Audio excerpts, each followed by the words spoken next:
বলছেন রাতের বেলা তোমরা বাচ্চাদেরকে সন্ধ্যাবেলা ছেড়ে দিও না।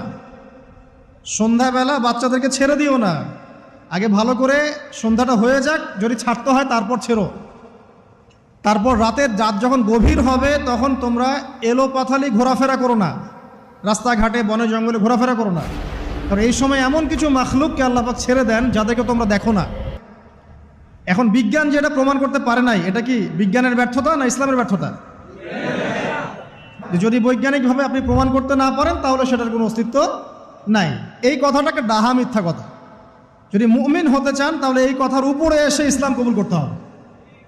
যদি মুমিন মুসলিম হতে চান এই কনসেপ্টটার ঊর্ধ্বে এসে ইসলাম কবুল করতে হবে।